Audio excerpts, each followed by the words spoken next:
As we look at another of Jesus' parables today, I want to ask you the question, do you have a dream car? I'm sure many of us have a car that if money were no object, we would go out and buy. If the idea of a car isn't helpful for you, then feel free to imagine any object that you have dreamt of owning. Now, imagine you have bought that car or object. What are you going to do with it? Will you keep it sitting in a garage or driveway, never using it for fear of damaging it? Or would you use it and make the most of the opportunity you now have? This decision between activeness or passiveness is also very present within today's parable. The parable of the talents, found in Matthew chapter 25, verses 14 to 30, is found in a really interesting part of Matthew's Gospel. It's in the final collection of Jesus' teaching prior to his crucifixion. Here, Jesus is speaking directly to the disciples rather than the general public. In this collection of teaching, Jesus is exploring the nature of the end times and what is to come in the future.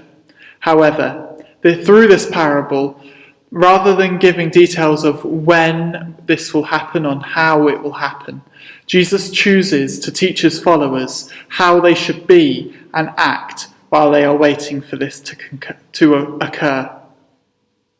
This story shows a master giving talents of money to 3 servants. The amount given was based upon a servant's ability. A talent in this context is very different to our English use of the word. A talent then was a weight unit for money, and commentators vary in how much money this would equate to, except for all saying it would have been a very large amount. 2 of the servants make use of the money given to them and receive a 100% increase on what they were given. The 3rd servant digs a hole to hide the money given to him. After a long time, the master returns and wants an account of what happened in his absence.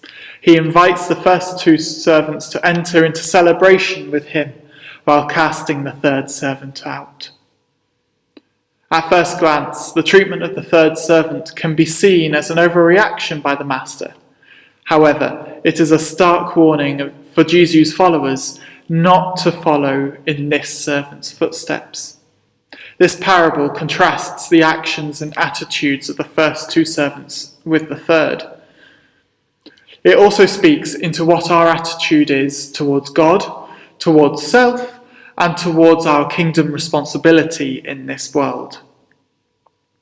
Within this parable, it can be assumed that the master figure is to represent God, and the master's return being linked to the second coming of Jesus, which we are still waiting for. With this in mind, we can tell by the reactions of the servants their attitudes towards God, both during the time where the master is away and also when he returns. The first 2 servants have a good attitude towards the master. They take the money given to them seriously and they did something with it. This would be a continued act of service to the master, even in his absence. Their respect for the master led them into faithful action. This can be further seen in verses 20 and 22, where they spake to the master well, and they took the task given to them seriously. The 3rd servant had no such respect for the master. His actions were to bury the money given to him, and then the only words he says in the whole parable begin with the insults towards the master in verse 24. The lack of respect and the unhelpful attitude towards the master led to inactivity and laziness, which ended in separation. For us, I wonder what our attitude towards our master, Father, Son, and Spirit is.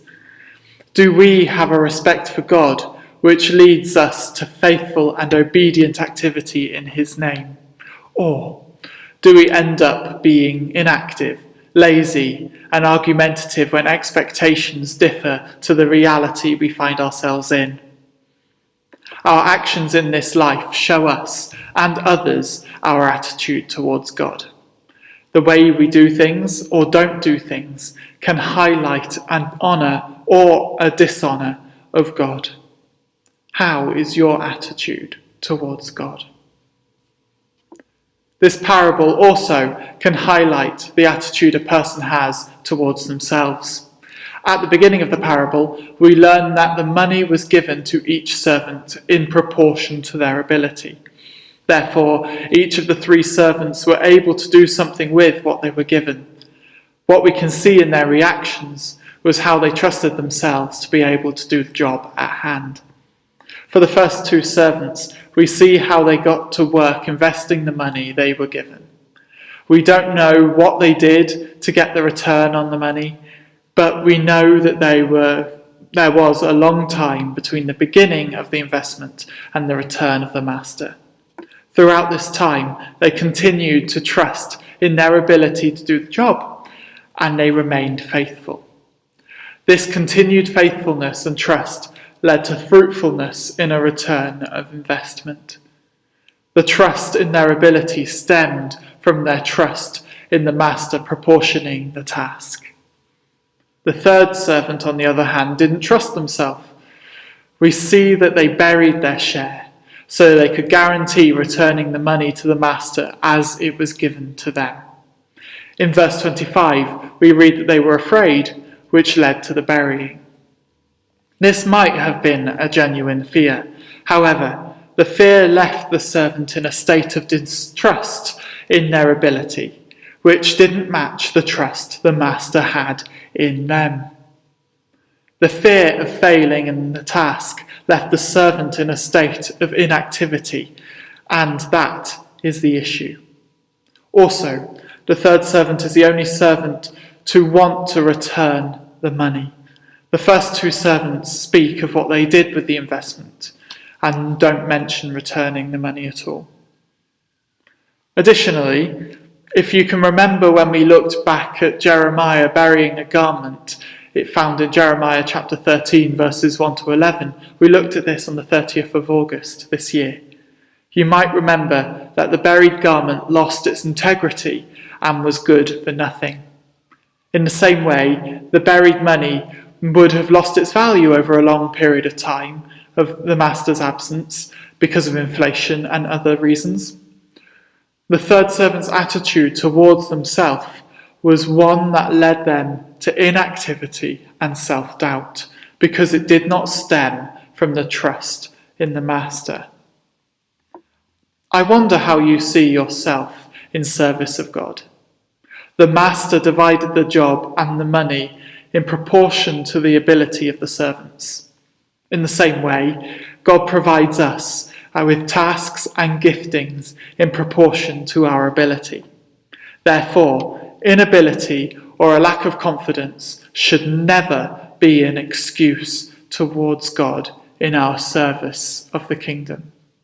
As God calls us, we need to trust him that we will face nothing that is too much for us in his strength. Do you trust yourself? Do you trust that you are equipped with all that you need for the task you are given, which may differ from the people around you? Lastly, this parable speaks into the attitude we should have towards our kingdom responsibility in this world. While we are waiting for the second coming of our risen and victorious Lord Jesus, there is a task to be done in this world. Firstly, in line with the Abrahamic promise of being blessed and being a blessing, found in Genesis chapter 12, verses 1 to 3. But also in line with the Great Commission to go and tell everyone we can about redemption and salvation found in the life, death, and resurrection and ascension of Jesus, found in Matthew chapter 28, verses 18 to 20. The first 2 servants' trust in their master and in their own ability leads them to fruitful action. The 3rd servant's lack of trust in the master and their ability leads them to inactivity, a lessening and taking away of their gift, and eventually being thrown out of the presence of the master. The role we have to fulfill in this world is scary. However, we can trust God fully. We can also trust that He knows what He is doing when it comes to calling and equipping us for our various lives and ministries. This trust in God and His equipping of us needs to be a continuing trust on our part. We can easily fall into a complacency or inactivity that can lead us to be like the third servant. Nevertheless, by God's grace, we can return to faithful obedience, to service and activity. So, what is your attitude towards God? What is your attitude towards yourself? What is your attitude towards your kingdom responsibility in this world?